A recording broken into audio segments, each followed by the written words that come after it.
चलो एकदम आराम से फोकस ऑन स्क्रीन। सबसे पहले आता है सर हमारे पास मीटिंग क्या है? It's a gathering and assembling of people, 2 और more person, it is not necessary to be 2 person. एकदम आराम से। नेक्स्ट पॉइंट आता है सर अगर हम लोग बात करें मीटिंग के बारे में तो सर एक तो होती है बोर्ड मीटिंग, एक तो होती है जनरल मीटिंग, लेकिन यहाँ पर हम लोग डिस्कस इसके बारे में कर रहे हैं सर जनरल मीटिंग के बारे में। जनरल मीटिंग में 3 meeting, annual general meeting, extraordinary general meeting and the class meeting. Very easy. अब हमारे सामने आता है सर कि who are the proper authority to call a general meeting. General meeting बुलाने के लिए प्रॉपर अथॉरिटी कौन है? सबसे पहले board of director. Can individual director call a meeting? Answer is no. Can individual secretary call a meeting? Answer is no. लेकिन इन्होंने meeting बुला ली, can be rectified by the rest of the board of director? Yes. अगर मानो board of director meeting नहीं बुला रहे हैं तो क्या रिक्विजिशनिस्ट लोग भी मीटिंग बुला सकते हैं? Answer is yes under section 100। अगर मानो क्या मैं बोल सकता हूँ ट्राइब्यूनल अंडर सेक्शन 98 एंड 97, क्या ट्राइब्यूनल एनसीएलटी के पास भी पावर है, वो मीटिंग को बुला सकते हैं? Answer is yes. यहाँ तक एकदम आराम से क्लियर है। अब हमारे सामने क्वेश्चन आना चाहिए सर हम लोग मीटिंग में बैठ के क्या करेंगे? मैटर सॉल्व करेंगे नहीं करेंगे?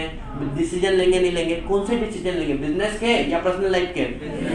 अब जो बिजनेस के डिसीजन है इसको डिवाइडेड किया जाता है, एक तो पास होता है स्पेशल रिजोल्यूशन, एक पास होता है ordinary resolution. Which section talk about the special resolution and ordinary resolution? 114। Ordinary resolution की 2 बातें और स्पेशल रिजोल्यूशन की 3 बातें। ऑर्डिनरी रिजोल्यूशन पास करने के लिए क्या आपको पहले नोटिस देना पड़ेगा? यस। सेकंड चीज, ऑर्डिनरी रिजोल्यूशन पास हुआ कब माना जाएगा? When vote cast in favour is greater than vote cast against. अब आता है स्पेशल रिजोल्यूशन, बराबर। स्पेशल रिजोल्यूशन के केस में 3 बातें। सबसे पहले क्या स्पेशल रिजोल्यूशन के लिए सबसे पहला पॉइंट क्या है? Notice must be duly given. Second, notice में एक्सप्रेसली मेंशन करना पड़ेगा कि स्पेशल रिजोल्यूशन पास कर रहे हैं, यस और नो। और तीसरा बात, कब बोलेंगे स्पेशल रिजोल्यूशन पास हुआ? When vote cast in favour is greater than कितना? 3 times of vote cast against. समझ में आया? यस। अब क्वेश्चन हमारे सामने आता है कि सर जो चेयरमैन होता है उसके पास कास्टिंग वोट ऑर्डिनरी रिजोल्यूशन में होता है या स्पेशल रिजोल्यूशन में होता है? चेयरमैन के पास कास्टिंग वोट ऑर्डिनरी रिजोल्यूशन में होता है, special only in case of ordinary resolution, क्योंकि वहां पर ही टाई वाला सिचुएशन अराइज होता है। ठीक है, चलो नेक्स्ट पॉइंट हमारे सामने आता है सर अब हमें बताओ कि there are 2 types of businesses, yes और नो। एक होता है ऑर्डिनरी बिजनेस, एक होता है स्पेशल बिजनेस। ऑर्डिनरी बिजनेस में सिर्फ 4 बिजनेस आते हैं। कौन से? अड्डा मतलब adoption of account, declaration of dividend, appointment of director in the place of retiring director, and 4 appointment and fixing remuneration of auditor. ये 4 बिजनेस है जो सिर्फ और सिर्फ कहां पर होंगे? एनुअल जनरल मीटिंग के अंदर होंगे। जो ऑर्डिनरी बिजनेस है क्या इनके लिए कोई एक्सप्लेनेशन जरूरी है, एक्सप्लेनेटरी स्टेटमेंट जरूरी है? Answer is no. सर इन 4 बिजनेस के अलावा रेस्ट ऑफ द जो भी बिजनेस हम लोग कंपनी के मीटिंग में ले रहे हैं उसको हम लोग क्या बोलेंगे? Special resolution. क्या स्पेशल रिजोल्यूशन सिर्फ ईजीएम में होते हैं, एजीएम में होते हैं या दोनों में भी होते हैं? दोनों में भी हो सकते हैं। सबसे next important point, special resolution के साथ में लगाना पड़ता है explanatory statement which is cover under section 102। एकदम आराम से क्लियर है, यस और नो। अब सर हम लोग बात करेंगे पहले एनुअल जनरल मीटिंग। कौन सा सेक्शन है? 96। एनुअल जनरल मीटिंग की अगर पहले टाइमलाइन की हम लोग बात करें कि सर एनुअल जनरल मीटिंग किस किस को एप्लीकेबल है? Every company except 1 person company. Sir annual general meeting का एक बेसिक सा रूल याद रखो, टाइमलाइन कभी भी within how many month from the end of the financial year? 6 month. The gap between 2 annual general meeting shall not exceed 15 month and once in a year होना जरूरी है, yes और no. क्या मैं बोल सकता हूँ कि सर आरओसी के पास पावर है, वो आपको एक्सटेंशन दे सकता है मैक्सिमम 3 महीने का? वो आपको 1 महीने का, 2 महीने का कितना भी दे सकता है, 15 दिन का भी दे सकता है, लेकिन मैक्सिमम कितना देगा? 3 महीने का। लेकिन only and only on special ground. Sir what are the special ground? क्या आपका अकाउंट जो है ऑडिटर इनकम टैक्स डिपार्टमेंट ने फ्रीज कर दिया, क्या ये स्पेशल ग्राउंड है या नहीं है? फ्लड आना स्पेशल ग्राउंड है या नहीं है? कोरोना की बीमारी स्पेशल ग्राउंड है या नहीं है? लेकिन वही हमारा ऑडिटर बीमार पड़ा हुआ है, क्या स्पेशल ग्राउंड है? Answer is no. उसके बाद में आता है सर सुनो क्या बोला, 3 बातें बोली थी। 6 मंथ बराबर from the end of the financial year, then the gap shall not exceed 15 month once in the year. लेकिन सपोजिंगली हम क्या बोल रहे हैं? गैप बिटवीन 2 मीटिंग, मतलब पहले भी तो मीटिंग होनी चाहिए ना। What about the first annual general meeting? First annual general meeting को बोला within 9 month from the close of the financial year. मेरा सिंपल सा क्वेश्चन है sir 9 month from the close of the financial year, right? In the year of incorporation क्या annual general meeting रखना mandatory है? Answer is no. Sorted एकदम आराम से clear है।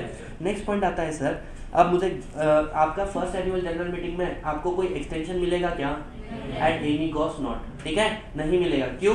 क्योंकि ऑलरेडी 3 महीना एक्स्ट्रा देके बैठे हुए हैं। आगे बढ़ते हैं हम लोग किसके बारे में सर, अब आपके सामने आता है कि सर हमने एनुअल जनरल मीटिंग नहीं किया, तो ऐसे वाले केस में क्या होगा, आपको सेक्शन 99 के अंदर पेनल्टी मिलेगी, कंपनी एंड ऑफिसर डिफॉल्ट को फाइन मिलेगा कितना? 1 lakh rupees and 5,000 rupees per day के हिसाब से, जब तक आप एनुअल जनरल मीटिंग नहीं रखते हो।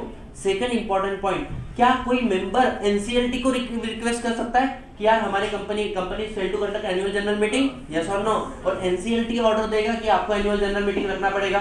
सिंपल सा क्वेश्चन है, can NCLT suo motu order the annual general meeting? Answer is, अरे बेशर्मो चप्पल उतार के मार लो लेकिन नाम खराब मत करो। अरे सीधी सी बात है, एनसीएलटी एजीएम कैसे बुलाएगा खुद होके? मेंबर के रिक्वेस्ट पे बुला सकता है। सॉर्टेड एकदम आराम से। अब क्वेश्चन आता है सर हमारे पास क्या, नेक्स्ट आता है एक्स्ट्रा ऑर्डिनरी जनरल मीटिंग। अरे what do you mean by extra ordinary general meeting? An annual general meeting other than annual general meeting, और else you can say general meeting between 2 annual general meeting is an extraordinary general meeting. All the business which are going to be transacted in the extraordinary general meeting are special business, and for the purpose of special business we need explanatory statement under section 102. यहाँ तक clear है? yes or no? अब question आता है sir, focus करो यहाँ पे screen के ऊपर है ना, एक्स्ट्रा ऑर्डिनरी जनरल मीटिंग की 4 पॉइंट याद रखना है। कौन कौन बुला सकता है? क्या board of director suo motu बुला सकते हैं? यस। सेकंड पॉइंट आता है, क्या board of director on the request of member, इसको अच्छी लैंग्वेज में सुधार के बोलो तो on the requisition of requisitionist. समझ में आया? Requisition is a request, requisitionist is the member who are requesting. समझ में आया? यस और नो? अच्छा मुझे एक बात बताओ, board of director on request of member बुलाएंगे, लेकिन इक्का दुक्का मेंबर आया तो चलेगा क्या? नहीं। तो रिक्विजिशन कितना होना चाहिए? इन case of company having share capital, company not having share capital, company having share capital 10% of paid up share capital वाले जो मेंबर है वो मिलके बात करें बोले, या फिर कंपनी में शेयर कैपिटल नहीं है तो 10% ऑफ टोटल वोटिंग पावर। समझ में आया? यस और नो? ये लोगों ने रिक्वेस्ट किया, बोर्ड ऑफ डायरेक्टर का ड्यूटी विद इन 21 डेज उन्होंने क्या करना है? इफेक्टिव स्टेप लेना है। किस चीज के लिए sir? To call extra ordinary general meeting. अगर बोर्ड ऑफ डायरेक्टर 21 दिन के अंदर स्टेप नहीं लेते, मतलब 21 दिन में स्टेप लेना है और मीटिंग कितने दिन में रखना है? From within 45 days from the date of receipt of requisition. Yes और नो? अगर मानो बोर्ड ऑफ डायरेक्टर 21 दिन में स्टेप नहीं लेते, किसके लिए? To call extra ordinary general meeting. तीसरी बात, क्या मैं बोल सकता requisitionist themself call extra ordinary general meeting? Yes और नो? एक तो बोर्ड ऑफ डायरेक्टर बुला सकते हैं, या board of director on request of requisitionist बुला सकते हैं, या फिर तीसरा कौन है सर? सर रिक्विजिशनिस्ट खुद बुला सकते हैं अगर बोर्ड ऑफ डायरेक्टर ने 21 दिन में एनुअल जनरल मीटिंग कॉल नहीं की तो। कितने दिन के अंदर उनको annual general extra ordinary general meeting रखना पड़ेगा? Within 3 month from the date of requisition, not from the date of receipt of requisition. ठीक है। नेक्स्ट पॉइंट आता है सर, अब किसके अलावा क्या ट्राइब्यूनल भी एक्स्ट्राऑर्डिनरी जनरल मीटिंग बुला सकता है, which is cover under section 98। क्या बोलता है? ट्राइब्यूनल सुओ मोटो भी बुला सकता है या फिर on application of member and director. क्या यहाँ तक की सारी बातें एकदम आराम से क्लियर है? अरे यस और नो? Yes, sorted. अब कुछ बातें ध्यान देना, हम लोग बात करेंगे सर एजीएम और ईजीएम की कुछ कंबाइन बातें, एजीएम का टाइम प्लेस डेट और ईओजीएम का टाइम प्लेस डेट के बारे में। अच्छा, एजीएम कब आनी चाहिए, बुलानी चाहिए? ऑन, अरे टाइमिंग क्या होना चाहिए? Business hours. कब? रात के 9 से सुबह 6। यस और नो? अरे बेशर्मो, सुबह 9 से रात के 6। समझ में आया? मीटिंग बुलाना इंपॉर्टेंट है, मीटिंग खत्म करना इंपॉर्टेंट है? बुलाना इंपॉर्टेंट है। दूसरा पॉइंट आता है कि सर डे कौन सा होना चाहिए? Any day other than public holiday. Very good, any day other than national holiday. Sir national holiday दिन अपने पास 5 है। यस और नो? अरे हाँ या ना? 3 ही है। समझ में आ रहा है? इसके अलावा सर प्लेस क्या हो सकता है? Any place outside India. अरे हाँ, एनी प्लेस जहाँ पे कंपनी का रजिस्टर ऑफिस है या city town village where the register office of the company are situated. लेकिन अगर अनलिस्टेड कंपनी होगी तो जहाँ पे any place in India provided 100% member की कंसेंट मिले। समझ में आ रहा है? अब नेक्स्ट पॉइंट आता है sir extra ordinary general meeting. इसको बाइफरकेट करना 2 तरीके से। कैसे? देखो यहाँ पे देखा है, EOGM call by requisitionist, EOGM call by board. अब जो बोर्ड रिक्विजिशन क्या बोलते हैं, ईओजीएम बुला सकते हैं, वो any place any day anywhere in India, any place any day, अरे बोलो any place any day anywhere in India. लेकिन रिक्विजिशन इसका प्रॉब्लम क्या है कि भाई साहब आप किसी समय भी बुला सकते हो, लेकिन दिन और प्लेस क्या होना चाहिए जो एजीएम वाला है। समझ में आ रहा है, यस और नो? अब क्वेश्चन हमारे सामने आता चाहिए सर एनसीएलटी भी एजीएम ईओजीएम बुला सकती है क्या? हाँ, सेक्शन 97 97 बोलता है NCLT can call power of tribunal to call AGM, 98 बोलता है power of tribunal to call EOGM. Sorted एकदम आराम से सर। लेकिन बातें याद रखना, एजीएम कब बुलाते हो? जब company fail to conduct AGM. समझ में आया? और ईओजीएम कब बुलाते हैं? When it is impractical to conduct EOGM. तीसरी बात, ईजीएम कब बुला सकते हो? On the request of member. EOGM कब बुला सकते हो? सुओ मोटो और ऑन एप्लीकेशन ऑफ मेंबर और डायरेक्टर। समझ में आया, यस और नो? यस। इसके अलावा जब वो एजीएम बुलाएंगे, ईओजीएम बुलाएंगे, एक्स्ट्रा ऑर्डर भी पास कर सकते हैं क्या? One man can be quorum, a proxy can be considered as a member of the company. समझ में आ रहा है? कुछ भी ऑर्डर पास कर सकते हैं। समझ में आया? अब सर अभी तक हम लोगों ने कितने सेक्शन कवर कर लिए हैं सर? सेक्शन 5 कितने? हाँ 5। कैसे कैसे? 96 AGM, 97 power of tribunal to call EOGM, 90 से एक क्या बोलते हैं 8 power of tribunal to call 97 AGM, 98 EOGM, 99 punishment और 100 ईओजीएम। क्या यहाँ तक आप लोग क्लियर हो? यस और नो? यस। अब सर सुनना, एक रफ्तार के अंदर अपना नोटिस 101 कंप्लीट होना चाहिए, 102 कंप्लीट होना चाहिए। ठीक है। अब हम लोग बात कर रहे हैं सर किसके बारे में? सबसे पहले हम लोग बात कर रहे हैं sir notice under section 101। Sir पहली बात आता है लेंथ ऑफ द नोटिस। कभी भी आप लोग कंपनी की जनरल मीटिंग रख रहे हो उसके पहले नोटिस देना पड़ेगा, यस और नो? अगर आप नोटिस ही नहीं दोगे तो क्या वैलिड मीटिंग कंस्टिट्यूट हो सकती है? नहीं। तो meeting should be properly call करने के लिए, प्रॉपर्ली कन्वेट करने के लिए क्या चाहिए? नोटिस देना पड़ेगा। सर नोटिस कितने दिन का देना पड़ेगा? At least 21 clear days, at least 21 clear days. But if you are a section 8 company at least 14 clear days. क्या यहाँ तक की बातें क्लियर है? यस और नो? सेकंड क्वेश्चन आता है कि सर क्या हम लोग शॉर्टर नोटिस पे भी एजीएम ईओजीएम बुला सकते हैं क्या? आंसर इज यस, लेकिन क्राइटेरिया है क्या? एजीएम बुलाना है तो 95% of number of members, yes और no? Number of members. EOGM बुलाना है तो company having share capital, company not having share capital. अगर कंपनी हैविंग शेयर कैपिटल है तो कितना? Dual requirement, majority number constitute 95% of paid up share capital and company not having share capital कितना? Sir 95% of total voting power. समझ में आया, yes और no? अब देखो आपने नोटिस भेज दिया, यस और नो? मोड क्या हो सकता है सर? राइटिंग में दो या इलेक्ट्रॉनिक में दो। कंटेंट क्या होना चाहिए? Date time place agenda of the meeting, business to be transacted and the proxy. ठीक है। इसके बाद में आता है सर टाइम क्या होना चाहिए? टाइम हम लोगों ने क्या बोल रहे हो बेशर्मो? टाइम के मतलब सॉरी, हाँ टाइम मतलब वो 21 clear days and the shorter notice वाला। ठीक है। अच्छा नोटिस किसको दोगे? पागल लोगों को? मैड, यस और no? M stand for member, A stand for auditor, D stand for director. Question आता है हमारे दिमाग में सर मेंबर का डेथ हो गया then legal representative. Sir member insolvent हो गया देन असाइनी। अगर सपोज मेंबर कंपनी थी and company got wound up then liquidator. समझ में आ रहा है, यस और नो? Yes sir. अब सर आपने 21 क्लियर डेज का नोटिस तो भेज दिया, राइट? इस 21 क्लियर डेज में कुछ चीजें इंक्लूड करनी, कुछ एक्सक्लूड करनी है। अरे आया ना बेशर्मो, सिर्फ एक्सक्लूड करनी है। Day of sending notice and date of general meeting, इन चीजों को एक्सक्लूड करके बीच में एग्जैक्ट कितने दिन होने चाहिए? 21 डेज होने चाहिए। समझ में आया? लॉजिक बहुत डिटेल में क्लास में डिस्कस किए थे विद मल्टीपल एग्जांपल्स। अब क्वेश्चन ये आता है सर सपोज मैं पोस्ट के थ्रू नोटिस भेज रहा हूँ, पोस्ट के थ्रू नोटिस भेज रहा हूँ, तो आपने को 2 दिन एक्स्ट्रा पकड़ना है, यस और नो? क्योंकि सेक्शन 20 है जो बोलता है कि अगर आप नोटिस भेज रहे हो जनरल मीटिंग का तो 48 आवर्स के बाद में डीम टू बी सर्व ऐसा माना जाएगा। मतलब डेट ऑफ नोटिस एक्सक्लूड करो, डेट ऑफ मीटिंग एक्सक्लूड करो और 48 आवर्स एक्स्ट्रा एक्सक्लूड करो। समझ में आ रहा है, यस और नो? काफी सारे प्रैक्टिकल एग्जाम्पल हमने कवर किए थे। अब सर सुनो, हम लोगों को सर याद क्या क्या रखना है? बस इतना याद रखना है, कंपनी नोटिस भेज रही है, मैड लोगों को भेजने का मोड क्या है, कंटेंट क्या है, टाइमलाइन क्या है, यस और नो? उसके बाद में क्या क्या एक्सक्लूड करना है, दैट्स इट। समझ में आया, यस और नो? अगर एक्सीडेंटल ओमिशन होता है नोटिस देने में, is it invalidate the entire meeting? Answer is no. But अगर डेलिब्रेट आपका ओमिशन था तो यस। समझ में आया? Sir section number 102। अब 102 को ना पहले लॉजिक से समझ लो, उसके बाद में कंटेंट याद रखेंगे क्या करना है, ठीक है। कंपनी, आप लोग नोटिस दोगे मेंबर को, दो तरीके के business, ordinary business, special business. Special business के साथ में क्या लगाना पड़ता है, एक्सप्लेनेटरी स्टेटमेंट, ठीक है। अब जनरल मीटिंग में जब आप लोग डिसीजन लेते हो, ऑर्डिनरी बिजनेस में क्या आता है सर, अड्डा, अपॉइंटमेंट ऑफ, नहीं क्या बोलते, adoption of account, declaration of dividend, appointment of director in the place of retiring director, and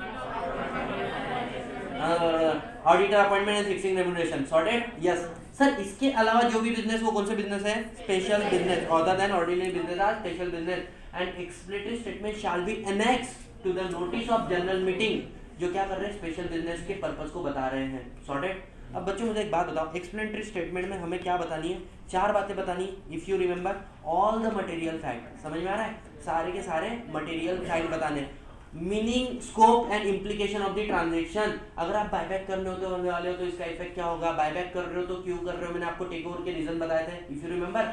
yes और नो। इसके अलावा तीन स्पेशल डिस्क्लोजर है, क्या कि मानो अगर आप किसी के साथ में कॉन्ट्रैक्ट कर रहे हो और इस कॉन्ट्रैक्ट के अंदर रिजोल्यूशन पास कर रहे हो, इसके अंदर फाइनेंशियल या अदरवाइज इंटरेस्ट है, किसका सर, डायरेक्टर का, मैनेजर का, केएमपी का, या उनके रिलेटिव का।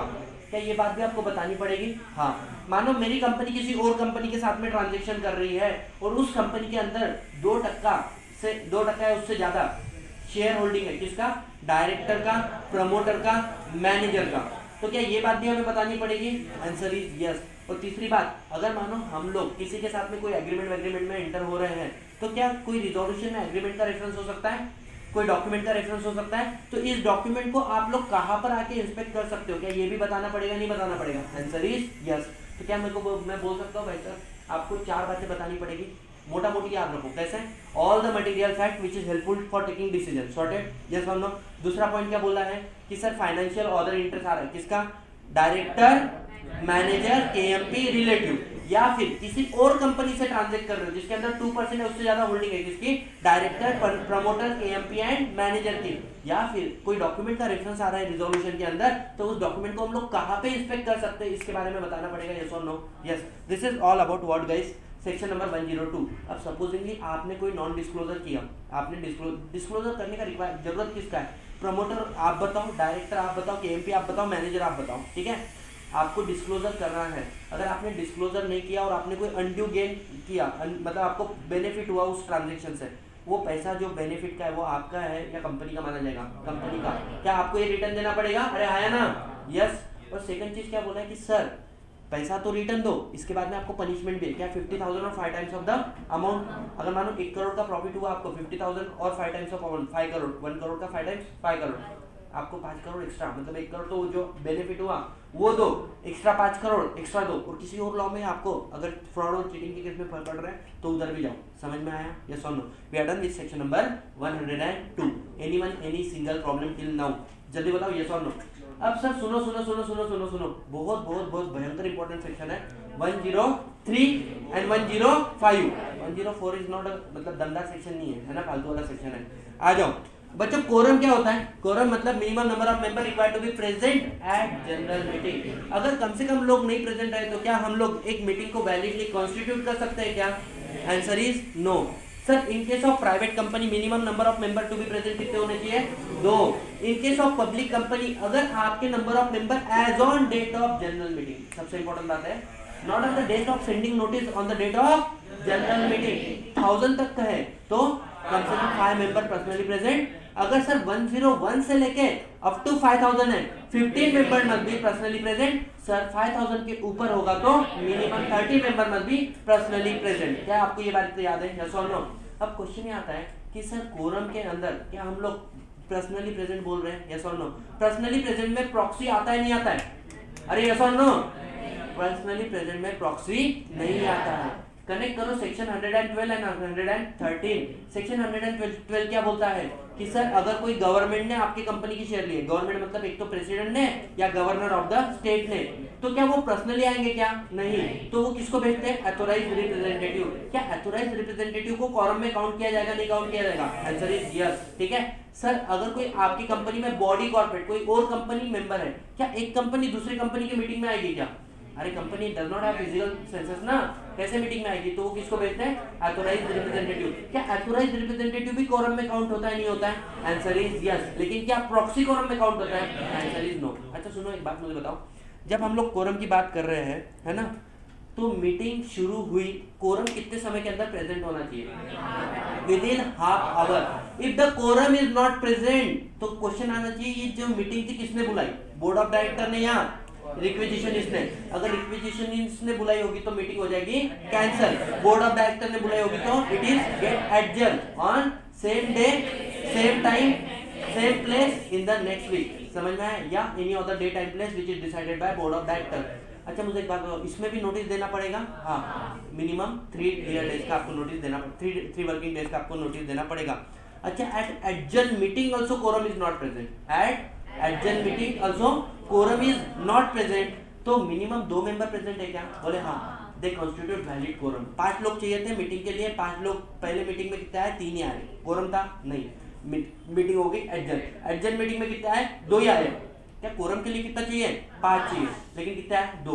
Is it valid quorum? Answer is yes, it is deemed to be valid quorum. अच्छा, अपन ने लिमिट पढ़ा था कि 2, 5, 15, 30, यस और नो? क्या आर्टिकल इस लिमिट को बढ़ा सकता है? Answer is yes. क्या आर्टिकल इस लिमिट को कम कर सकता है? Answer is no. यहाँ तक क्लियर है? यस और नो? अब सुनो सुनो, क्या एक सिंपल सा क्वेश्चन है मेरा। Supposingly Satish Baheti is a authorized representative of multiple body corporate. क्या मुझे एक काउंट करोगे या मल्टीपल काउंट करोगे? अरे रोक लो थोड़ा सा एनर्जी में। अगर Satish Baheti is authorized representative of multiple body corporate, तो ये क्या मल्टीपल? अब सिंपल सा क्वेश्चन है, supposingly Satish Baheti 5 body corporate का क्या है? ऑथोराइज्ड रिप्रेजेंटेटिव है, और मेरे साथ में ताहिर भी एक कंपनी का मेंबर है। क्या हम लोग 2 लोग हैं मीटिंग में प्रेजेंट? कम से कम कितने चाहिए थे? 5, ठीक है। सतीश बाहेती को 1 काउंट करोगे, 5 काउंट करोगे, और ताहिर को, तो टोटल कितने हो गए? भले ही एक्चुअल में हम 2 ही प्रेजेंट हैं, फिर भी वैलिड कोरम है। अब नेक्स्ट क्वेश्चन आता है कि सर सपोजिंगली ताहिर प्रेजेंट ही नहीं है, क्या मैं 5 बॉडी कॉर्पोरेट का अकेला रिप्रेजेंटेटिव हूँ? क्या कोरम के लिए 5 लोग चाहिए थे? यस और नो? मेरे को 1 काउंट करोगे 5? अरे 5 ना, लेकिन मानो कोई नहीं आया मेरे साथ में मीटिंग में, मैं अकेला आया, is it a valid quorum? भले ही आपको 5 माना जाएगा, लेकिन कम से कम 2 मेंबर पर्सनली प्रेजेंट होने चाहिए। सॉर्टेड एकदम आराम से? यस और नो गाइस? Yes sir. अभी कुछ यूनिक केसेस मैंने आपको क्लास में डिस्कस किए थे। मानो अपना कोरम का रिक्वायरमेंट जो था वो था 100 का, कितना? 100 का, और हमारे कंपनी के मेंबर से कितने हो गए? 50। कोरम से नीचे हो गए कि नहीं हो गए? ठीक है। अब क्वेश्चन आता है, क्या सर 50 लोगों में से अगर 45 लोग मीटिंग में आए तो मीटिंग वैलिड मानी जाएगी? नो। 50 के 50 लोग मीटिंग में अटेंड हो रहे तो मीटिंग वैलिड मानी जाएगी? Is it valid quorum? Answer is yes. अच्छा, एक लास्ट पॉइंट याद रखना, क्या डोनी को हम लोग मेंबर बोल के कंस्टिट्यूट करेंगे या प्रॉक्सी? डोनी को क्या कंस्टिट्यूट करेंगे? प्रॉक्सी नहीं, मेंबर। उसको कोरम में काउंट किया जाता है। ये रिसेंट वाला केस लॉ था, ठीक है। Just hold on, just hold on. तो अब हम लोग शुरू कर रहे हैं बच्चों सेक्शन नंबर 104, एकदम आराम से। कौन सा? Section number 104, we talk about appointment of chairman. Simple सी बात है, यस और नो? अच्छा मुझे एक बात बताओ, चेयरमैन को अपॉइंट करना है तो कैसे अपॉइंट करेंगे हम लोग? सर चेयरमैन को अपॉइंट कैसे करेंगे? आर्टिकल ऑफ एसोसिएशन में जिस मैनर में दिया है वैसे अपॉइंट करेंगे, राइट? अगर मानो आर्टिकल साइलेंट है तो मेंबर 1 अमंग देम सिलेक्ट करेंगे किसी को, यस और नो? और चेयरमैन ऑफ मीटिंग। अब क्वेश्चन आता है कि सर जब भी चेयरमैन को अपन इलेक्ट करते हैं कैसे करते हैं? Show of hand. लेकिन अगर चेयरमैन को रिप्लेस करना होगा तो कैसे करेंगे? बाय डिमांडिंग पोल। समझ में आया? यस। इसके अलावा भी हम लोगों ने चेयरमैन के बारे में काफी सारी बातें पढ़ी थी। सिंपल है। अब सर हमारे सामने एक क्वेश्चन आना चाहिए sir, section number 105, we talk about the proxy. एकदम आराम से फोकस, है ना? प्रॉक्सी में आपके सारे पॉइंट बिना देखे लर्न हो जाने चाहिए। सर पहली बात, प्रॉक्सी का मीनिंग क्या है? 2 चीजें, a person and a written instrument. Person मतलब कौन? Supposingly a member is entitled to attend the meeting and vote at the meeting. In his absence, can he send another person to attend the meeting and vote on his behalf? Yes or no? So that person is none other than proxy of the member of the company. Yes or no? Second चीज, क्या मैं बोल सकता हूँ अगर आपको किसी को प्रॉक्सी अपॉइंट करना है तो एक प्रॉक्सी फॉर्म भर के कंपनी को देना पड़ता है। तो जो फॉर्म आप प्रॉक्सी फॉर्म भर के दे रहे हो तो that proxy form is also called as proxy. Yes और नो? सेकंड क्वेश्चन आता है कि सर प्रॉक्सी का रिक्वायरमेंट शुरू कहाँ से आता है? कंपनी एक्ट में प्रॉक्सी की बात कहाँ से आती है? जनरल मीटिंग के नोटिस से। नोटिस में एक लाइन होना चाहिए that a member who is entitled to attend the meeting and can vote at the meeting can appoint proxy on his behalf in case of in his absence। समझ में आ रहा है? यस सर, कौन proxy appoint कर सकता है? Any person who is entitled to attend meeting and vote at the meeting. Can a preference share holder appoint a proxy? Answer is no. But अगर मानो प्रेफरेंस शेयर होल्डर के पास voting right होगा तो वहां पे कर सकता है। सेकंड क्वेश्चन आता है sir, who can be a proxy? Any person need not to be member of the company, but in case of section 8 company he must be member of the proxy, must be the member of the company. अच्छा सर, proxy के लिए मुझे एक बात बताओ, proxy को कैसे अपॉइंट करेंगे? एक फॉर्म सबमिट करना पड़ेगा MGT 14। कितने समय पहले? Before 48 hours of time appointed for general meeting. समझ में आ रहा है? यस और नो? अब मुझे एक बात बताओ कि सर एक व्यक्ति कितने लोगों का प्रॉक्सी बन सकता है? एक व्यक्ति कितने? सुनो, इंडिविजुअल में अगर मैं बात करूं, क्या ना person B a proxy of any other person? Yes और नो? इसके लिए कोई लिमिट है क्या? नहीं। लेकिन can a person become a proxy of multiple representative? Yes, multiple member. Maximum कितने? 50। लेकिन आपका जो कैपिटल है, टोटल वोटिंग पावर है, that shell not exceed 10% of voting. Yes और नो? अब क्वेश्चन आपके सामने दिमाग में आना चाहिए। सुनो, सतीश भाई के पास कंपनी के 25% शेयर है। Can I appoint any other person as a proxy? भले मेरे पास 25 तक का शेयर है, यस, इंडिविजुअल के लिए कितना परसेंट है देखना नहीं पड़ता। लेकिन मानो सतीश भाई is a proxy for ABCDE। समझ में? मल्टीपल लोग है कि नहीं है? हाँ, ऐसे 50 लोगों के रह सकते हैं, लेकिन इन 50 लोगों की होल्डिंग कितनी नहीं होनी चाहिए? 10% से ज्यादा नहीं होनी चाहिए। क्या यहाँ तक की सारी बातें क्लियर है? यस और नो? अच्छा, मुझे डाउट आ रहा है कि कंपनी ने प्रॉक्सी फॉर्म में कुछ गड़बड़ किया है, तो क्या मैं चेक कर सकता हूँ प्रॉक्सी फॉर्म को? हाँ, लेकिन इसके लिए आपको नोटिस देना पड़ेगा कंपनी को in advance 3 days before meeting के 3 दिन पहले आपको नोटिस देना पड़ेगा ना कि मेरे को प्रॉक्सी फॉर्म क्या करना है? इंस्पेक्ट करना है। अच्छा, प्रॉक्सी फॉर्म कब से कब इंस्पेक्ट कर सकते हो? जिस दिन जनरल मीटिंग है उसके 24 आवर बिफोर से लेके जब तक मीटिंग कंक्लूड नहीं होती है। अगर कंपनी की मीटिंग एडजर्न हो जाती till the conclusion of adjourn meeting. समझ में आता है? यस और नो? अब सर, क्या प्रॉक्सी को रिवोक कर सकते हैं, हटा सकते हैं? हाँ, कैसे? नया प्रॉक्सी फॉर्म भर दो विदिन 48 आवर्स, बिफोर 48 आवर्स। समझ में आ रहा है? नेक्स्ट पॉइंट क्या है सर, मैं खुद पर्सनली प्रेजेंट हो जाऊं तो ऐसे वाले केस में प्रॉक्सी रिवोक हो गया। तीसरा, क्या एक्सप्रेसली मैं प्रॉक्सी को हटा सकता हूं? Answer is yes. Here we are done with section 105। Section number 106, 107, 106 cover कर लेते हैं हम लोग। अच्छा, सेक्शन नंबर 106 क्या बोलता है? Restriction on voting right of the member. क्या एक कंपनी के पास इतनी पावर है कि वो अपने मेंबर की वोटिंग राइट को रोक सकता है? Answer is no. सुनो, कंपनी तेरे को अलाउ नहीं है। कंपनी बोलता मैं तो अलाउ ही नहीं करता हूं, लेकिन सुनना, अगर तू चाहे तो तेरे आर्टिकल में लिख दे, तेरे को ऑप्शन दिया है कि तू अपने मेंबर के राइट को रिस्ट्रिक्ट कर सकती है। तो रिस्ट्रिक्शन करने का तरीका क्या है? राइटिंग इन आर्टिकल में कंडीशन होना चाहिए एक्सप्रेसली। ठीक है, आप 2 ग्राउंड पे रिस्ट्रिक्ट कर सकते हो, कॉल इन, एरियर्स और lien exercise on shares of the member. इन 2 ही ग्राउंड पे क्या हम लोग वोटिंग राइट को रोक सकते हैं? यस और नो? यस। अब सुनो, अब आता है सबसे उनका सेक्शन 107, 108, 109 एंड 110। अगर ये सेक्शन हो गया तो क्या मैं मान सकता हूँ जनरल मीटिंग मोटा मोटी खत्म हो गया? अरे ढोक लो, 111 और 115 के अपने बाबू पढ़ेंगे।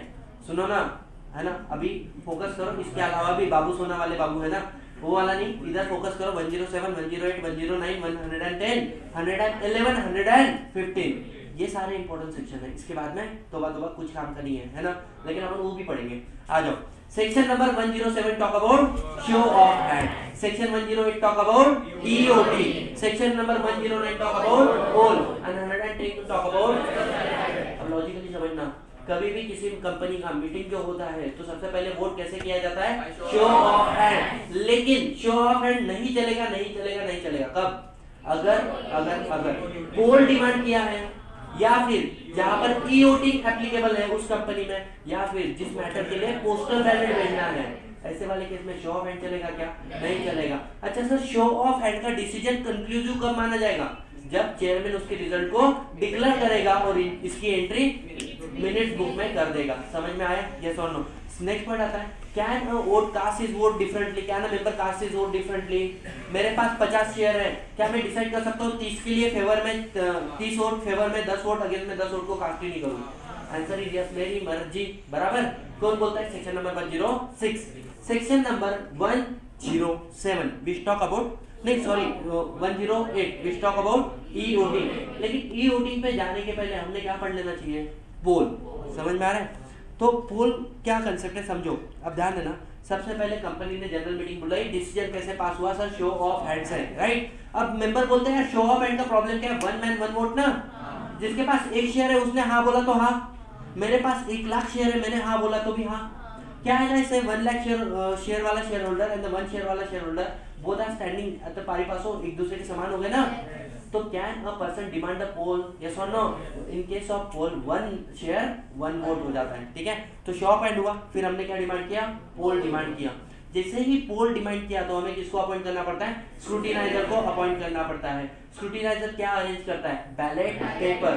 बैलेट पेपर आपके पास देता है बराबर, पोस्टल बैलेट पेपर। उसके अंदर आपको ऑप्शन देता है यस करो या नो करो, ठीक है। उसके बाद में क्या अरेंज करता है, बैलेट बॉक्स। प्रैक्टिकली देखा था हम लोगों ने। उसके बाद में आप क्या करते हो, अपने जो रिजल्ट है वो बैलेट बॉक्स के अंदर डालते हो, यस और नो। हमने देखा है वोटिंग वगैरह करने जाते हो आप लोग, यस और नो, चिट्ठी डालते नहीं बॉक्स के अंदर। उसके बाद में क्या होगा सर, फिर स्क्रूटिनाइजर उस बैलेट बॉक्स को खोलेंगे in the front of 2 witness, yes और नो। जैसे ही उसने वो बैलेट बॉक्स को खोला, कितने फेवर में, कितने अगेंस्ट में, कितने इनवैलिड साइड में निकालेगा, और उसके बाद में देखेगा कि रिक्विजिशन वाला रिजोल्यूशन पास हुआ नहीं हुआ, मतलब ऑर्डिनरी चाहिए तो ऑर्डिनरी पास हुआ नहीं हुआ, स्पेशल चाहिए स्पेशल रिजोल्यूशन पास हुआ नहीं हुआ। इसकी वो क्या करेगा, रिपोर्ट बनाएगा। किसको देगा, चेयरमैन को देगा, और चेयरमैन इस रिपोर्ट को क्या करेगा सर, डिक्लेयर करेगा। क्या यहाँ तक हमें क्या बोल सकते हैं, पोल वाला कंसेप्ट समझ में आया? Section number 109। अच्छा मुझे एक बात बताओ, क्या प्रॉक्सी शो ऑफ हैंड में वोट कर सकता है? नो। क्या प्रॉक्सी मीटिंग में आने के बाद में मैटर पे डिस्कस कर सकता है? क्या प्रॉक्सी कोरम में काउंट किया जा सकता है? नो। लेकिन क्या प्रॉक्सी पोल डिमांड कर सकता है? आंसर इज यस, ठीक है। अब लॉजिकली पोल के ना सिर्फ 4 बातें याद रखेंगे, समझ में आया? सबसे पहले पोल कौन डिमांड कर सकता है, मेंबर, राइट। लेकिन कब, अगर company having share capital, not having share capital, same वाला बात, 1/10 ऑफ टोटल शेयर कैपिटल, और हाउ यू लाइक का paid up share capital. Company having share capital, company not having share capital, 1/10 of total voting power, ठीक है। अगर मानो आपने पोल demand किया, पोल लेगा कौन, चेयरमैन। कैसे, एक तो सुओ मोटो जब उसको लगता है, या फिर ऑन योर रिक्विजिशन, बराबर, यस और नो। नेक्स्ट पॉइंट आता है सर, हमने जो पोल डिमांड किया, पोल डिमांड करने का टाइमिंग क्या है, बिफोर और on declaration of result of show of hand. अगर मानो मैंने पोल डिमांड किया, क्या मैं मेरे पोल को विड्रॉ कर सकता हूँ? आंसर इज यस, यस और नो। नेक्स्ट पॉइंट आता है कि सर पोल का टाइमिंग क्या होना चाहिए, सामने वाले ने पोल लिया तो क्या पोल को इमीडिएट लेना या हम लोग पोस्टपोन कर सकते हैं, डिपेंड। अगर पोल है अपॉइंटमेंट ऑफ चेयरमैन और एडजर्नमेंट ऑफ मीटिंग, इसको कैसे लेना है, इमीडिएटली। लेकिन इसके अलावा कोई दूसरा पोल डिमांडेड है, उसको हम लोग क्या कर सकते हैं, विद इन 48 आवर्स ले सकते हैं। लास्ट पॉइंट आता है सर, पोल के लिए हमें किसको अपॉइंट करना पड़ता है, स्क्रूटिनाइजर को, जो रिपोर्ट बना के किसको देगा, चेयरमैन को। भले ही स्क्रूटिनाइजर अपॉइंट हुआ है, लेकिन वोटिंग को और मीटिंग को कंडक्ट करने का काम आज भी किसका है, सर चेयरमैन का है। Sorted, we have done this section number 109। ये प्रोसीजर तो मैंने आप लोगों को पूरा बता दिया, राइट। अब हमारे सामने आता है sir voting through electronic means. अच्छा सुनो, इलेक्ट्रॉनिक मीन्स क्या बोलता है, ये किसको एप्लीकेबल है, बड़ी कंपनी, जो कंपनी लिस्टेड है या जिसमें 1000 या उससे ज्यादा क्या है, मेंबर्स है, ऐसे कंपनी को जब जनरल मीटिंग बुला रहे हो तो एक एडिशनल फैसिलिटी देना है। उस फैसिलिटी को क्या बोलते हैं हम लोग, ई वोटिंग फैसिलिटी। अब ई वोटिंग फैसिलिटी क्या बोलता है कि देखो मेंबर, आप अपने घर पे बैठे बैठे भी वोट कर सकते हो, हाँ या ना, यस। और अगर आप चाहो, आपने वोट घर पे नहीं किया या वोट आपने घर पे किया, फिर भी आप जनरल मीटिंग अटेंड कर सकते हो, नहीं कर सकते हो, कर सकते हो। सॉर्टेड एकदम आराम से। So e voting is additional facility to increase the participation of the members, yes और नो। सो क्या बोल दिया, पहली बात किसको एप्लीकेबल है, company whose equity share are listed on recognised stock exchange, बराबर। और दूसरा, company having 1000 and more members, क्या करेगी, नोटिस भेजेगी, साथ ही साथ में ई वोटिंग फैसिलिटी देगी, सर किसको, मेंबर को। अब टाइमलाइन याद करो, सबसे पहले जब कंपनी ई वोटिंग फैसिलिटी दे रही तो क्या एक कट ऑफ डेट निकालना पड़ेगा, उस कट ऑफ डेट पे जो जो मेंबर है सिर्फ वही मीटिंग वोट कर सकते हैं, हाँ। वो कट ऑफ डेट कौन सी होनी चाहिए, it shall not be earlier than 7 days. E voting facility minimum कितने दिन से कितने दिन की होनी चाहिए, 3 दिन की होनी चाहिए, बराबर। आज अपनी मीटिंग है 11 बजे, तो ई वोटिंग फैसिलिटी ब्लॉक कब हो जानी चाहिए, day presiding of general meeting, एक दिन पहले एट 5 PM। सॉर्टेड एकदम आराम से। इसके बाद में क्या होगा सर, जनरल मीटिंग होगी, फिर जनरल वोटिंग मीटिंग में भी लोग क्या करेंगे, वोट करेंगे। इसके बाद में स्क्रूटिनाइजर अपॉइंट होगा। स्क्रूटिनाइजर क्या करेगा सर, स्क्रूटिनाइजर जो है क्या मैं बोल सकता हूँ, सबसे पहले ये करेगा जो जनरल मीटिंग के वोट आए हैं उसको काउंट करेगा। इसके अलावा क्या फिर वो जो ई वोटिंग के वोट थे उसको अनब्लॉक करेगा, उसके ऊपर रिपोर्ट बनाएगा, किसको देगा, चेयरमैन को देगा, और चेयरमैन उस रिजल्ट को डिक्लेयर करेगा। और कहाँ पे लगाएगा, notice board of the company, website of the company, और एनएसडीएल सीडीएसएल एजेंसी का जिसका आपने हेल्प लिया उनकी वेबसाइट के ऊपर। सॉर्टेड एकदम आराम से, यस और no, anyone any single problem, इन सारे क्वेश्चन के आंसर दे दो। अच्छा, पोल किसकी, क्या ईओटी किस को एप्लीकेबल है, listed company and the company having more than 1000 and more than 1000 members, ठीक है। सेकंड, नोटिस के साथ में क्या देखना है, EOT facility, timeline, cut off date shall not be earlier than 7 days. Second point क्या बोला है, मिनिमम कितने दिन ईओटिंग फैसिलिटी होना चाहिए, 3 डेज। इसके अलावा बंद कब हो जाना चाहिए, a day preceding to general meeting at 5 PM। Once the vote casted cannot be changed. Although you casted vote electronically, can you attend the meeting? Yes. Can you vote in the meeting? Answer is no. Can you count it for the purpose of meeting? Quorum? Answer is yes. Sorted. फिर meeting में vote count हो गए, उसके बाद में appoint करेंगे sir scrutiniser को। Scrutiniser चाहे तो किसी और की मदद ले सकता है। नेक्स्ट इंपॉर्टेंट पॉइंट आता है सर, जो स्क्रूटिनाइजर है वो पहले वोट कौन से काउंट करेगा, मीटिंग के, फिर अनब्लॉक करेगा ईओटिंग के, और इसके बाद में रिपोर्ट बना के किसको देगा, चेयरमैन को। चेयरमैन क्या करेगा, डिक्लेयर करेगा। सॉर्टेड एकदम आराम से, यस सर। इसके बाद में आता है हमारा कौन सा, postal ballot. Postal ballot applicable किसको है, every company having more than 200 और मोर मेंबर्स। समझ में आ रहा है, अगर आपने कंपनी में 200 से ज्यादा लोग हैं तो हमें क्या एप्लीकेबल हो जाता है, पोस्टल बैलेट। पोस्टल बैलेट क्या बोलता है, देखो e voting is an additional facility for general meeting ना, लेकिन पोस्टल बैलेट बोलता है it is a substitute to general meeting. E voting में क्या होता है, आप घर से वोट करने के बाद में भी जनरल मीटिंग होती है ना। पोस्टल बैलेट में कंपनीज एक्ट ने कुछ 10 आइटम ऐसे बता दिए जो बोलते हैं कि जनरल मीटिंग में होगी ही नहीं, जनरल मीटिंग में हो गए नहीं। उसके लिए हम लोग मेंबर के घर पे रिजोल्यूशन भेजेंगे जो प्रीपेड होगा, प्रीपेड मतलब प्रॉपर्ली स्टैम्प होगा, उसने अपना वोट फेवर में अगेंस्ट में देना है और कंपनी को रिटर्न भेज देना है, यस और नो, और कंपनी उसकी वोट काउंट करके रिपोर्ट बना के देगी। समझ में आया, this is all about postal ballot. अब पोस्टल बैलेट को लीगली बात करते हैं, एप्लीकेबल किस कंपनी को है, कंपनी जिसके अंदर 200 से ज्यादा मेंबर है। किसको एप्लीकेबल नहीं है, ओपीसी को, क्योंकि उसमें एक ही मेंबर है, या फिर जिसके अंदर 200 से कम मेंबर है। सॉर्टेड सर, क्या है, देयर आर 10 आइटम जो कंपलसरी आपने कैसे डिस्कस करने हैं, पोस्टल बैलेट से, जो सेंट्रल गवर्नमेंट ने नोटिफाई किए हैं। अच्छा, इसके अलावा एडिशनल मैटर जो है क्या वो पोस्टल बैलेट से कर सकते हैं, हाँ ऑप्शनल है, ऑप्शन है। लेकिन दो ऐसे बिजनेस है जो पोस्टल बैलेट से नहीं चलेंगे। कौन से, ऑर्डिनरी बिजनेस एंड ऐसे बिजनेस जहां पे ऑडिटर एंड डायरेक्टर है और राइट टू बी हर्ड। समझ में आया, यस और नो। अब क्वेश्चन आता है sir, what are those 10 business जिसके लिए पोस्टल बैलेट मैंडेटरी है। दोस्त बिजनेस कौन से हैं जिसके लिए पोस्टल बैलेट मैंडेटरी है। सबसे पहले याद करो मेमोरेंडम आर्टिकल का क्या है सर, मेमोरेंडम का रजिस्टर ऑफिस चेक करना है हम लोगों को, कहाँ पे, आउटसाइड सिटी टाउन विलेज, या फिर change in the object of memorandum, या फिर change in the object of memorandum for which money is raised from the public, या फिर अगर मैं बोलूं क्या बोल सकता हूँ लास्ट में, आर्टिकल को चेंज कर रहे हो, क्यों, because conversion of private company to other company and other company to private company. Sir इसके अलावा 3 बातें थी शेयर से लेके, क्या, एग्जिस्टिंग मेंबर के राइट को वेरी करना, डीवीआर इश्यू करना, या फिर बायबैक करना। इसके अलावा 3 बातें थी डायरेक्टर से लेके, appointment of the small share holder director, sale of undertaking, और तीसरा क्या था, lower investment and guarantee by the company. Sorted एकदम आराम से, यस और नो। सो पोस्टल बैलेट में क्या होता है, कंपनी आपके घर पे ड्राफ्ट रिजोल्यूशन भेजेगी, आप लोग उसको क्या करोगे, असेंट डिसेंट हो गया, विद इन 30 डेज आपको क्या देना है, रिप्लाई देना है कंपनी को। कंपनी स्क्रूटिनाइजर को अपॉइंट करेंगे, स्क्रूटिनाइजर रिपोर्ट बना के कंपनी को दे देगा। अब एक बात मुझे बताओ, पोस्टल बैलेट ज्यादा अच्छा है या ई वोटिंग फैसिलिटी ज्यादा अच्छी है? ई वोटिंग फैसिलिटी लेकिन सारी कंपनी को एप्लीकेबल है क्या? नहीं, ओनली लिस्टेड कंपनी है जिसके अंदर 1000 या उससे ज्यादा मेंबर है। तो उन्होंने बोला सुनो, वैसे तो पोस्टल बैलेट के मैटर कैसे सॉल्व होने चाहिए, पोस्टल बैलेट से ही होने चाहिए, लेकिन कंपनी अगर आपको ई वोटिंग एप्लीकेबल है, आप पोस्टल बैलेट को ई वोटिंग से भी घुमाओगे, मतलब घर पे भी वोट करने दे रहे हो, मीटिंग भी बुला रहे हो, well and good, go for it. समझ में आया, हम लोग मानेगा सेक्शन 110 मानेगा, मेरे को बुरा नहीं लगा। सॉर्टेड, यस और no, here we are done with what. अच्छा, ये बात सबसे इंपॉर्टेंट है, इसको याद करना, ठीक है ना। मुझे एक बात बताओ, एक प्राइवेट कंपनी है नॉर्मल, क्या उसको section 107 show of hand mandatory है? क्या पोल डिमांड किया तो पोल मैंडेटरी है? क्या उसको पोस्टल बैलेट मैंडेटरी है? No, optional. व्हाई? 200 तक के मेंबर है ना, 200 के ऊपर मेंबर रहेंगे तो पोस्टल बैलेट मैंडेटरी है। समझ में आ रहा है। नेक्स्ट पॉइंट है 108 नॉट एप्लीकेबल। ये वोटिंग फैसिलिटी आपका नहीं है ना, आ जाओ साइड में। अगर कोई company private public, private company में 200 से ज्यादा होते हैं, मैंने एक्सेप्शनल केसेस बताए थे, ठीक है। मानो प्राइवेट कंपनी है जिसके अंदर, या पब्लिक कंपनी जिसके अंदर 200 से ज्यादा मेंबर लेकिन 999 तक है, मतलब 1000 हुए क्या? नहीं। क्या इनको शो ऑफ हैंड मैंडेटरी है? क्या इनको पोस्ट क्या बोल सकते हैं, पोल मैंडेटरी है? क्या इनको पोस्टल बैलेट मैंडेटरी है? 10 बिजनेस के लिए पोस्टल बैलेट मैंडेटरी है, ठीक है, ऑप्शनल नहीं है। मुझे एक बात बताओ, क्या इनको ई-वोटिंग मैंडेटरी है? आंसर इज नो, ठीक है। अगर मानो कोई कंपनी जिसकी जो लिस्टेड है जिसके 1000 से ज्यादा मेंबर है, शो ऑफ हैंड इन दोनों को भी नहीं चलता। समझ में आया? सर क्या ये पोल डिमांड कर सकते हैं? अरे हमेशा पोल ही होने वाला है इनका।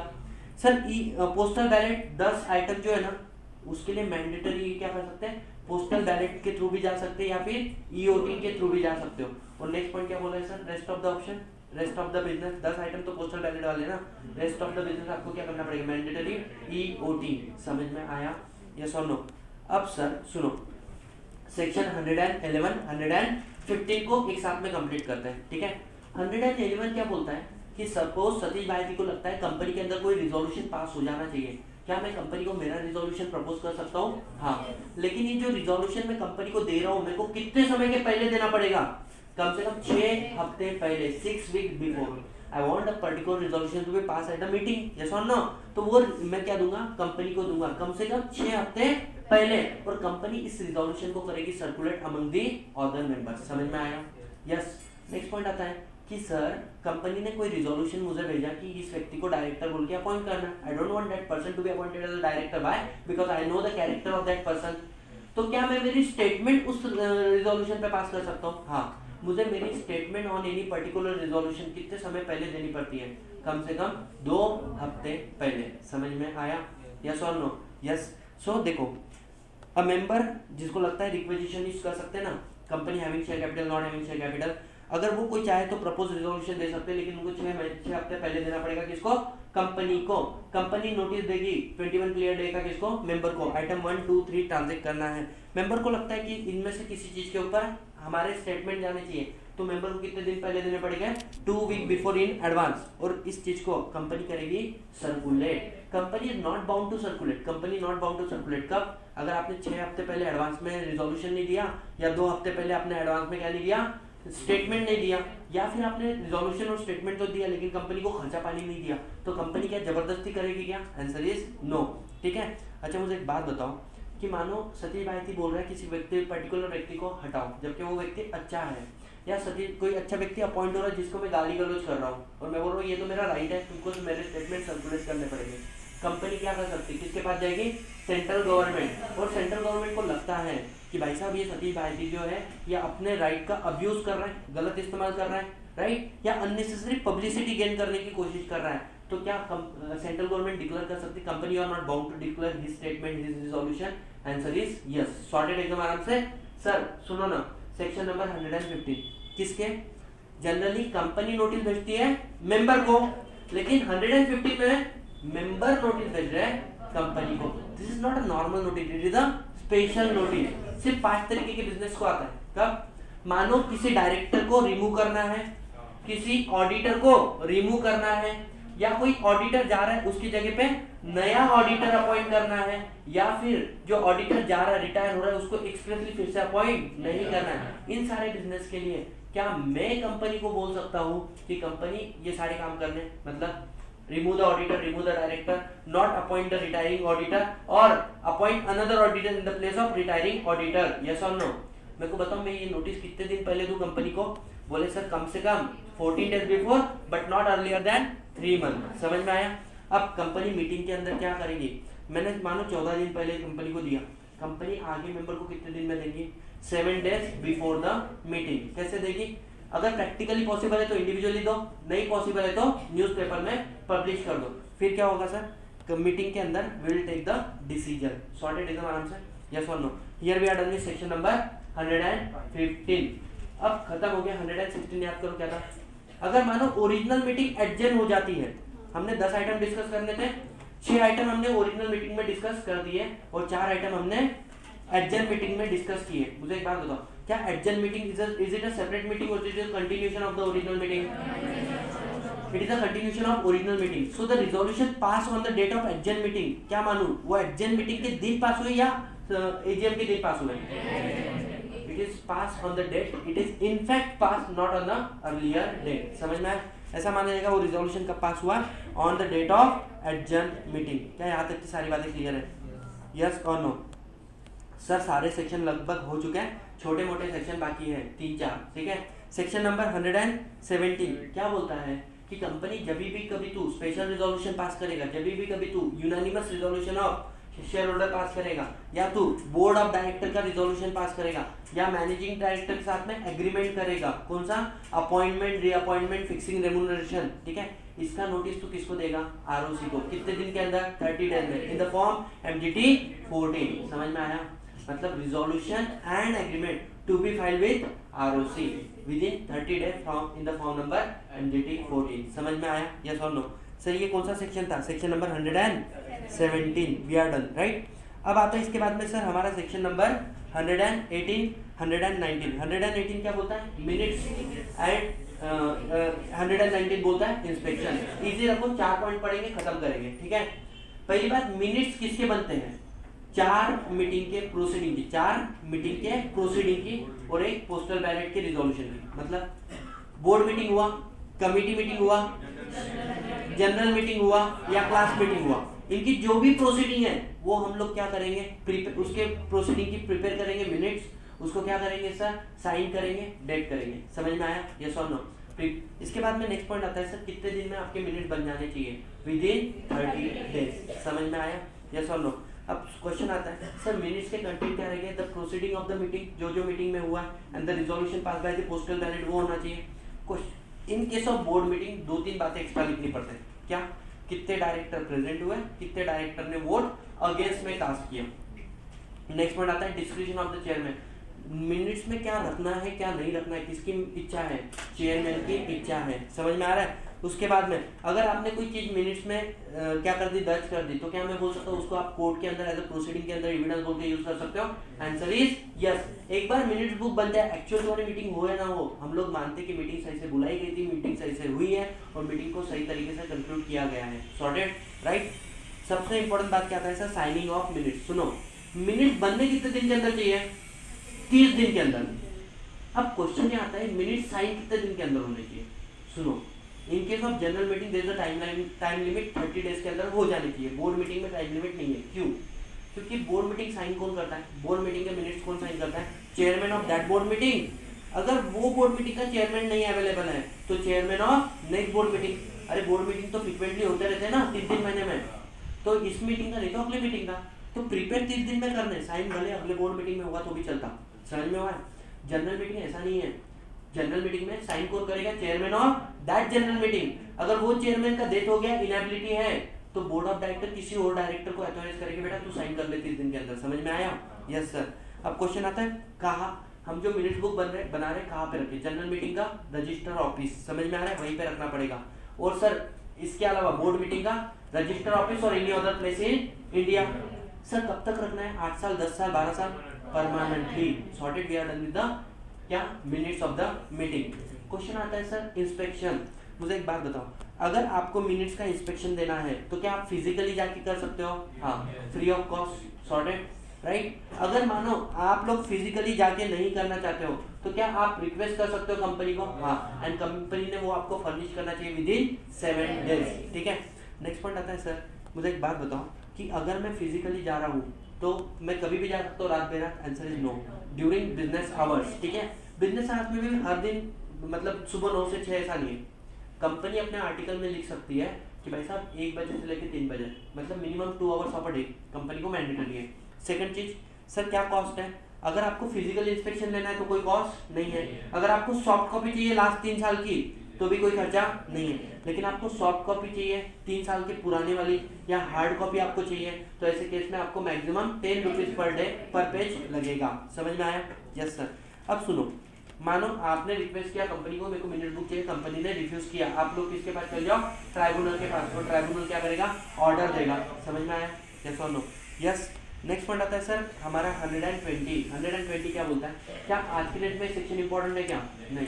ये बोलता था एक जमाने में ऐसी कंपनी जो लिस्टेड है जिसके 1000 से ज्यादा सिक्योरिटी होल्डर है, उनको कंपलसरी जो आप फिजिकल रिकॉर्ड रख रहे हो उसको कैसा रखना पड़ेगा, इलेक्ट्रॉनिक। जो लोग फिजिकल इंस्पेक्शन ले रहे हैं उनको कैसे इंस्पेक्शन दे सकते हो, इलेक्ट्रॉनिकली। जो लोग आपको फिजिकल डॉक्यूमेंट मांग रहे हो उसको कैसे डॉक्यूमेंट दे सकते हो, इलेक्ट्रॉनिकली। समझ में आया?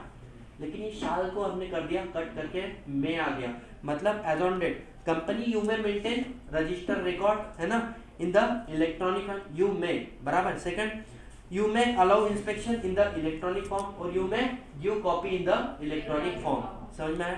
नेक्स्ट पॉइंट आता है सर किसकी रिस्पॉन्सिबिलिटी है इसका मेंटेन करने की, मैनेजिंग डायरेक्टर, सीएस और एनी अदर ऑफिसर जिसको बोर्ड ऑफ डायरेक्टर ऑथराइज करते हैं, ठीक है। और इंस्पेक्शन के जो अपने ई डॉक्यूमेंट है shall be available for inspection, मतलब सामने वाले को कॉपी भी दे सकते हो but not exceeding 10 rupees per page. समझ में आया? Here we are done with section 120। Last section 121, report on AGM. एक बार एजीएम हो गई ना, उसके 30 दिन के अंदर आरओसी को रिपोर्ट देना पड़ता है एजीएम का। सर उस रिपोर्ट में क्या लिखेंगे, date time of AGM, chairman appoint हुआ नहीं हुआ, फोरम आया नहीं आया, कौन सा बिजनेस ट्रांजैक्शन किया है, ठीक है। This all thing in addition to meeting minutes. ऐसा नहीं कि सर मिनट्स में तो ये सब कुछ लिखा है वही दे देता हूँ, इन एडिशन टू मिनट्स आपको ये देना पड़ेगा। समझ में आया? In form number MGT 15। इसको साइन कौन करेगा, चेयरमैन या फिर company secretary and any other 2 director, ठीक है, जिसमें से एक कंपलसरी क्या होना चाहिए, managing director. We are done with the section number 121। Sorry हाँ, लास्ट आता है सर सेक्शन 122। क्या बोलता है, मीटिंग ऑफ ओपीसी। मुझे एक बात बताओ, ओपीसी के केस में कुछ सेक्शन एप्लीकेबल नहीं है, 98, 100, 111।